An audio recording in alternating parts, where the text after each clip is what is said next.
우리가 이미 알고 있는 진리, 예수 그리스도께서 우리를 위해서 십자가에 못 박혀 돌아가셨다.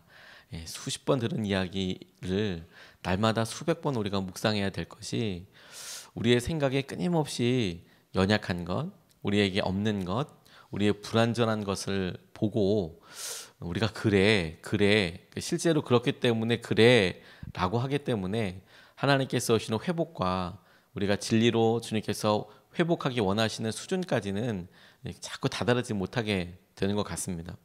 오늘 우리에게 주님께서 우리가 예수님을 믿어서 하나님을 온전히 순종하기로 해서 말씀대로 살기로 해서 우리에게 이루어진 은혜이자 우리가 마땅히 누려야 될 특권이라고 말씀하시는 수준은 우리가 완전하게 되었다라는 것입니다. 그리스도를 믿어서 우리가 완전한 자로 되었다라고 그렇게 말씀하고 계시는데요. 바울은 예수님 그런 마음을 이렇게 표현한 것처럼 여겨집니다. 골로새서 2장 10절 말씀에 보니까 예수님으로 인하여서 이루어진 일이 여러분도 그분 안에서 충만함을 받았습니다. 그리스도는 모든 통치와 권세의 머리이십니다.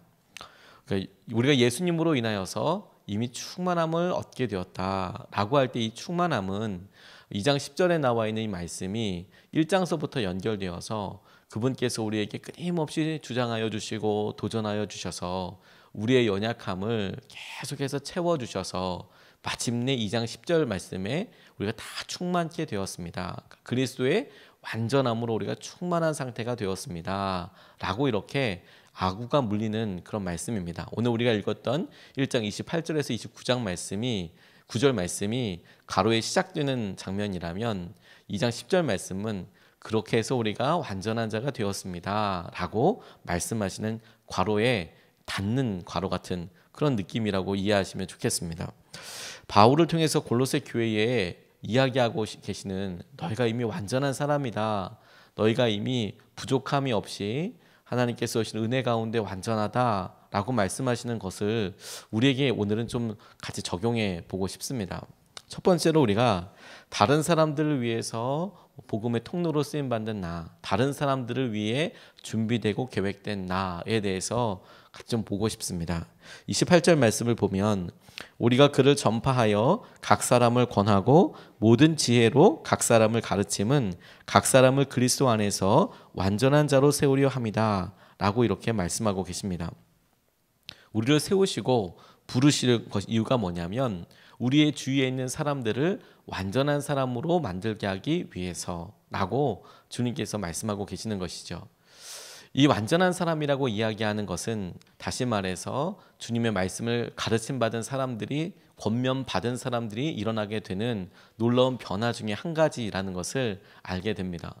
부족한 우리가, 연약한 우리가 그리스도의 보혈과 하나님께서 예수님을 통하여서 보여주신 생명의 은혜로 말미암아 완전하여지는 것, 뭐 하나가 더 더해지는 수준이 아니라 그분으로 인하여서 우리가 완전히 바꿔지게 되는 것을 말하는 것이죠.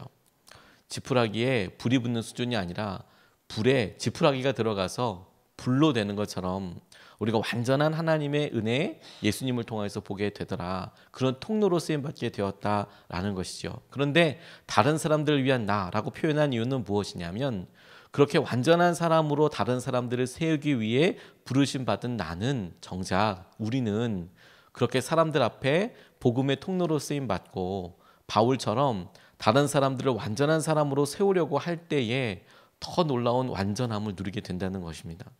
복음을 설명하려 들고 복음을 전하려고 하고 그렇게 전하는 것을 통해서 우리가 오히려 더 복음을 알아갈 뿐만 아니라 하나님께서 예비하신 축복의 통로들을 과정마다 깨닫게 된다는 것이죠. 선한 목사교회처럼 저희 교회도 1:1 바나바 양육을 하고 있습니다. 제자 훈련을 통해서 우리가 예수님의 은혜를 함께 누리게 되면 그렇게 하나씩 한 걸음씩 깨닫게 된 복음의 진리가 정말 그렇구나, 이런 부분이 있었구나 라고 깨닫게 되는데, 그때도 참 큰 은혜가 되지만 정작 이것이 우리에게 더 놀라운 적용이 되는 순간은 어느 때이냐면 제자 훈련을 받고 난 다음에 이것을 다른 사람에게, 특별히 처음 교회에 소개받은 사람에게 처음서부터 하나씩 소개해 보면 그러면 명확하게 드러나는 것이 내가 이걸 확실히 알고 있는 거구나, 나 모르는 거구나 이거 지금. 나 지금 이거 이해를 한 거구나. 이걸 내가 전혀 이해하지 못했구나. 혹은 내가 잘못 이해했구나. 이렇게 깨닫게 되는 경우들이 더 많고 더 은혜로운 통로가 된다는 것을 여러 번 경험하게 되었습니다. 복음을 내가 정말 알고 있는가? 어떻게 점검할 건가? 내가 완전한 자인가? 어떻게 점검될 것인가? 내가 그것을 다른 사람들에게 권면해보고 가르치려고 할 때 하나님께서 행하신 은혜를 누리게 되는 것이죠.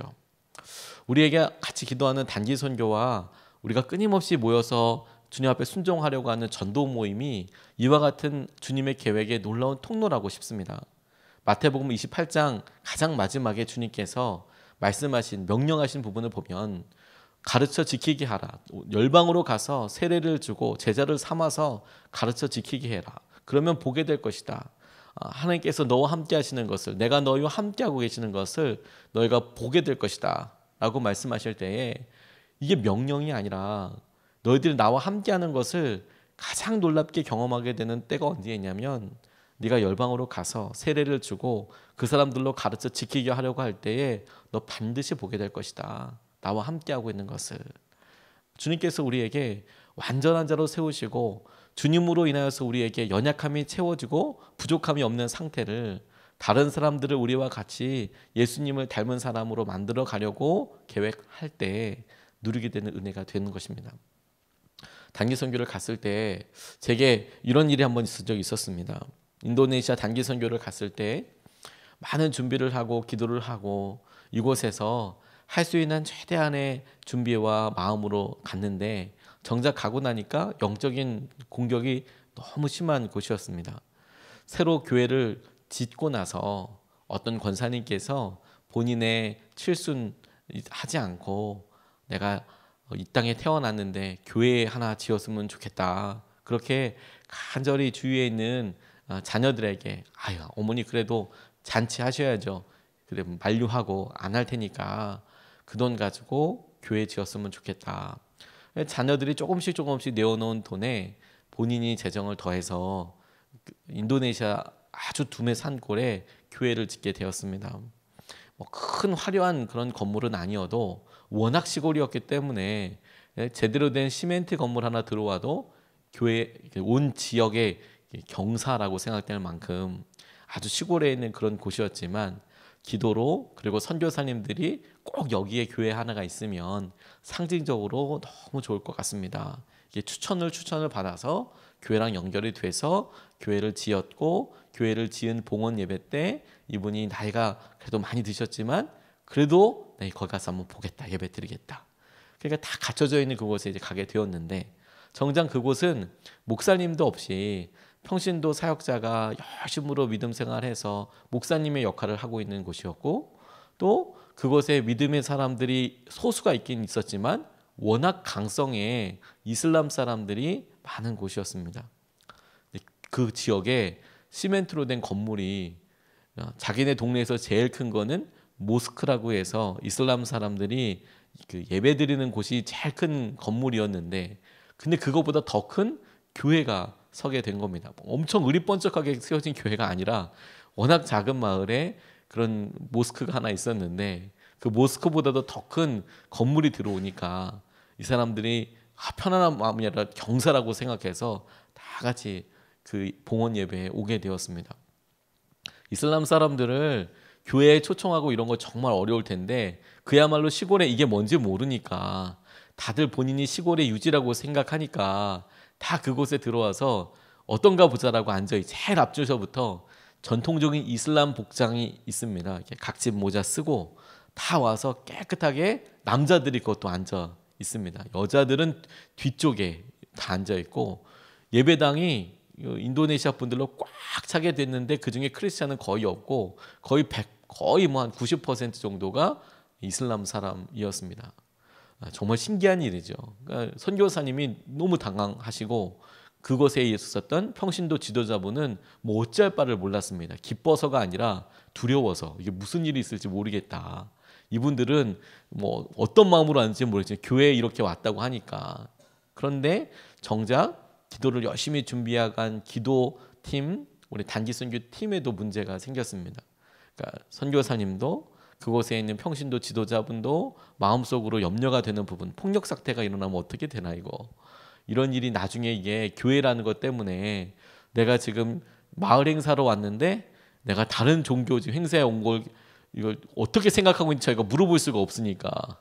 그러니까 이거 어떻게 되나 이런 고민하고 있는 이때에 선교팀은 뭐라 누가 하지도 않았음에도 불구하고 갑자기 준비해간 것들을 못하겠다라고 이야기를 하는 거예요. 열심히 준비를 하고 뭐 준비가 모자란 것도 아닌데 갑자기 못하겠다고.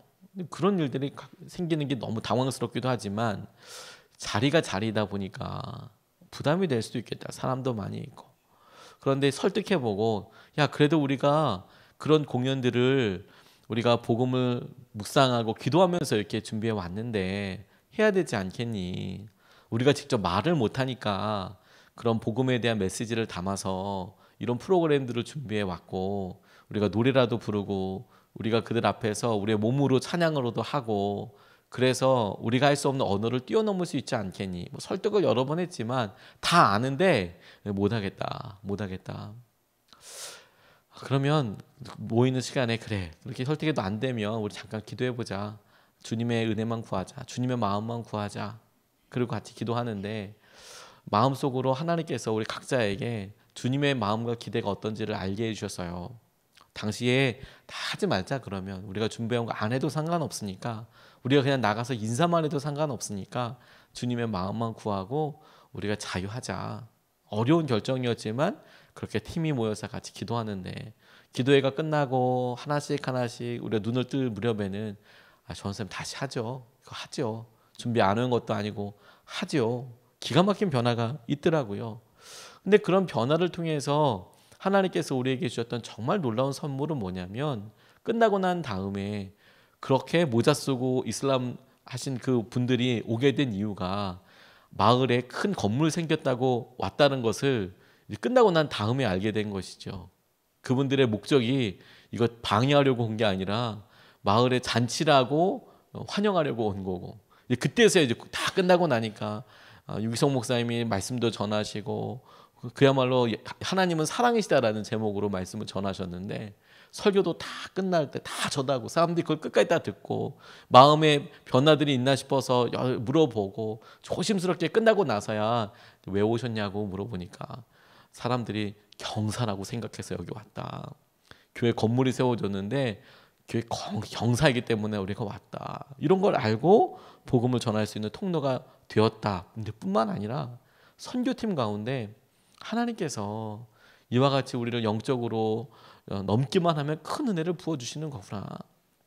완전한 자로 우리를 쓰임받게 될 때 우리가 생각을 조금만 달리 해도 우리의 연약함, 부족함, 할 수 없다, 포기하자, 다시 해야 된다, 다른 사람 시켜야 된다, 다음에 하자, 뭐 이런 수만 가지 일들이 생각나지만 주님의 마음을 구하고 의지하게 되면 주님께서 우리가 할 수 없는 수준에게까지 이르게 되더라.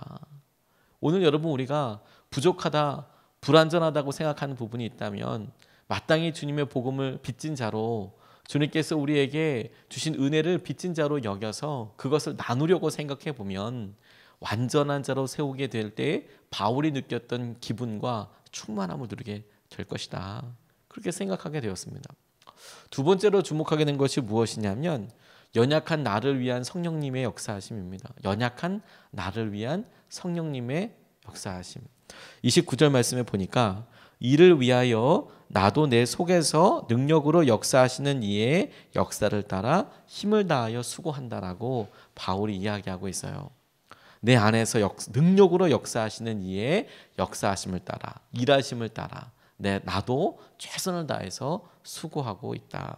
앞서서 성령님께서 우리에게 주시는 은혜를 이렇게 누릴 때 우리가 복음을 전하는 자로 서게 되면 더 분명히 누리게 된다. 근데 바울이 정작 이렇게 할 수 있는 일에 대해서 할 수 있는 모든 원인에 대해서 내 안에 역사하고 능력으로 역사하고 계시는 분이 계신다. 그분을 의지할 때 그분께서 우리에게 하려고 하시는 일들이 이루어지고 쓰임받게 된다라는 것이죠.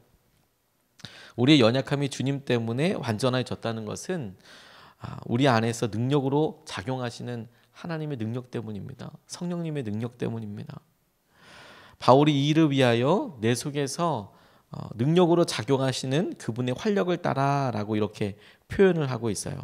근데 우리의 삶에서 한계다, 더 이상 못하겠다라고 느끼게 되는 이유는 우리가 우리 안에서 일하고 계시는 그분을 잘 알지 못하기 때문입니다. 그냥 우리가 부족하다, 여전히 부족하다에만 생각하고 있기 때문에 그렇죠. 근데 주님 안에서 완전한 사람이 되었다라고 우리가 말씀이 선포될 때 주님 때문에 무엇인가 바뀌어서 완전해지는 수준이 되는 게 아니라 다시 한번 강조하기는 우리가 주님 때문에 그러니까 우리의 뭔가가 바뀌는 게 아니라 주님께 우리가 더해져서 우리가 죽고 주님이 사는 삶으로 주님이 만나게 하시는 것을 보게 되는 거거든요. 근데 그걸 할 수 있는 은혜가 힘이 첫 번째 단추가 우리 안에 일하고 계시는 하나님을 성령님을 의지하게 되는 거. 그리고 그분대로 순종하게 됐을 때 우리가 생각하지 못했던 일을 보게 된다는 거예요. 어떤 젊으신 목사님이 자기의 어려움 때문에 고민했던 이야기를 설교 시간에 나눈 적이 있으셨습니다. 총각일 때 너무도 힘든 일들이 있어서 뭐 일도 있지만 제일 힘든 일이 뭐였냐면 자기 마음 안에 있는 죄를 이길 수 없는 것이었습니다. 자기 안에 음란한 생각이 끊임없이 드는데 내가 이걸 이길 수가 없다. 좌절하다. 내가 결단해보고 뭔가 알 걸로 해보고 그런데 안 되더라는 거죠. 너무너무 안 되고 그러다 보니까 문득 내가 이거 목회를 해도 되나 이런 생각이 들더랍니다. 내 자격이 없는 거 아닌가. 이렇게 부족한 내가 뭘 할 수 있다는 건가. 이런 생각이 들어서 생각날 때마다 해보려고 하지만 참 안 돼서. 그런데 그렇게 힘들고 어려울 때 생각나는 사람이 이분에게 있었답니다. 있어서 차마 만나지는 못하고 이메일로 드렸대요. 그분이 유 목사님이었습니다. 유기성 목사님. 근데 이메일을 보내자마자 정말 빨리 답을 주셨대요. 평소 때 이메일 이렇게 보내도 보통 알았다 이렇게 그냥 끝나시는 분인 걸 저도 알거든요. 이메일 보내면 특별한 문제가 없으면 그냥 나중에 이제 만났을 때 잠깐 그러니까 그렇게 하시라고 이렇게 보통 이야기하시는데 답이 제까닥 왔다는 겁니다. 근데 뭐라고 답이 왔냐면 그것도 이메일로 온 게 아니라 문자로 주신 거예요. 이메일로 답을 보내더니 답이 문자로 와서 뭐라고 말씀하셨냐면 목사님 승리하셨습니다. 이렇게 목사님 승리하셨습니다. 이 목사님 입장에서는 승리해서 보낸 게 아니고 너무 견딜 수 없어가지고 보냈는데 그런데 답이 오기는 목사님 승리하셨습니다. 왜? 우리가 어렵고 힘들고 내가 한계다 절대 넘을 수 없다라고 사는 상황들 특별히 죄에 대해서 그걸 우리가 다른 사람들에게 도움을 요청하고 내가 이걸 정결하게 되길 원합니다. 내 삶이 부족하지만 내가 이걸 그냥 좌시하고 있지는 않겠습니다.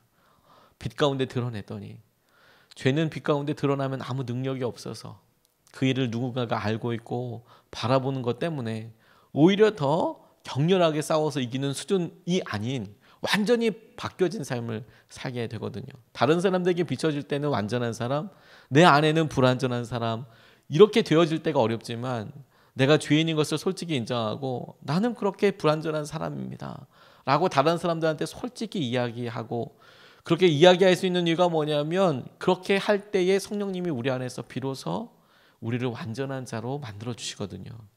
그 부분을 이야기하신 거라고 싶어요.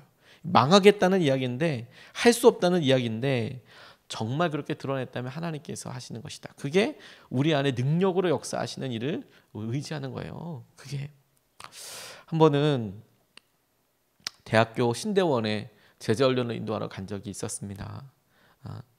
요즘은 그렇게 하지 않지만 오래전에는 목사님들이 가셔서 감리교 신학대학에 신학대학과 여러 개가 있는데 3개가 있는데 그 3개 신학대학마다 가서 제자훈련을 직접 인도했습니다. 예수님의 사람이란 제자훈련을 각각 이제 부목사님들이 가서 이렇게 인도를 하는데 저는 주로 처음에 복음 파트를 많이 인도했습니다. 회개, 복음, 십자가의 복음 이런 걸 많이 인도했는데 처음에 딱 들어가서 서로 소개하고 그리고 복음에 대해서 우리가 나누는데 마음이 너무 안타까웠습니다.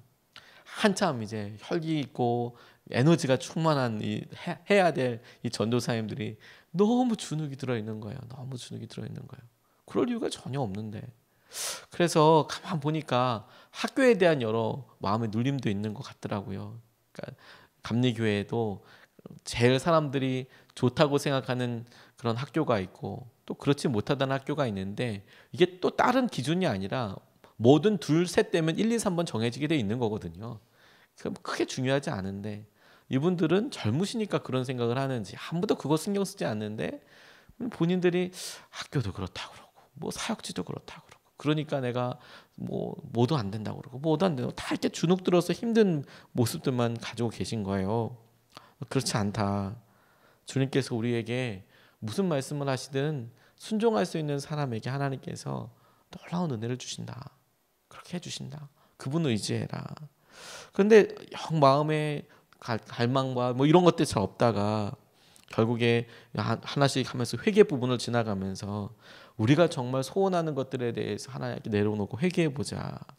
그리고 마음속으로 우리 전도사님들이 일어나게 해주십시오. 하나님 일어나게 해주십시오. 기도하는데 마무리할 무렵에 성령 충만한 제자가 순종한다. 이걸 놓고 강조하고 있는데 갑자기 전도사님 한 분 시작돼서 회개할 것이 있다라고. 제가 이렇게 글을 써놨더라고요. 그분 이름도 제가 이렇게 적어놨더라고요. 누구 전도사님이 갑자기 이렇게 해서 마무리하려고 하는데 내가 할 얘기가 있다. 그러더니 본인이 그 시간에 죄를 나누기 시작하는 거예요. 내가 이 시간을 놓치면 안 될 것 같습니다. 그리고 나누기 시작했습니다. 깜짝 놀랐습니다. 그리고 2명의 전도사님이 더 나도 그렇게 하고 싶습니다. 라고 이제 이야기를 하기 시작하는 거죠. 아무도 얘기 안 하면 아무도 모를 일들을 사람들 앞에서 내가 이렇게 하고 싶습니다. 자유함을 누리고 싶습니다. 그렇게 하고 싶습니다. 내 안에 성령님께서 하시는 대로 성령님께서 감동하시는 대로 내가 그렇게 하나님 의지합니다. 그런데 그날 기도하는데 정말 하나님께서 폭발적으로 역사해 주시더라고요. 뿐만 아니라 그 제자훈련이 계속 진행되면서 가장 커다란 은혜와 마음을 누리는 분들이 그분들이시더라고요. 우리 안에 역사하시는 우리가 연약하기 때문에 우리 안에 역사하시는 성령님 그분의 의견과 마음을 우리가 따라가려고 할 때 순종하려고 할 때 우리가 이미 완전한 사람이 되었다라는 그런 은혜를 능력을 경험하게 되더라고요. 회개를 해서 변화되는 게 아니고요. 주님이 우리를 구원해 주셨으니까 우리의 정결함을 얻고 회개할 때 우리를 완전하게 만드신 주님의 보혈의 능력을 경험하게 되는 것, 우리 스스로가 알게 되는 거더라고요. 우리가 이것을 놓고 같이 좀 기도하고 싶습니다. 두 가지 말씀을 같이 나눴습니다. 첫 번째는 우리가 다른 사람들을 위해서 우리의 복음을 권면하고 가르치려고 할 때 우리에게 완전하게 하시는 그런 은혜의 사명대로 우리를 그렇게 붙잡아 주실 것이다. 두 번째, 우리 안에 여전히 연약함으로 드러나는 부분들을 우리 안에서 역사하시는 능력으로 역사하시는 일을 의지하게 될 때 하나님께서 놀랍게 우리를 사용하여 주신다. 2번 나눠서 기도하겠습니다. 첫 번째, 복음의 통로로 쓰임받게 해달라고 기도하겠습니다. 아버지 하나님, 우리가 포기하지 않습니다. 하나님, 우리 직장에서나 우리 가정에서나 포기하지 않습니다. 우리를 복음의 통로 삼아 주셔서 아버지 하나님께 생하실 은혜를 보게 하여 주십시오. 우리를 붙잡아 주셔서 복음의 통로로 쓰임 받으며 하나님께 생하실 은혜를 보게 하여 주십시오. 우리 복음의 통로로 쓰임 받게 해달라고 우리 첫 번째로 먼저 같이 기도하겠습니다.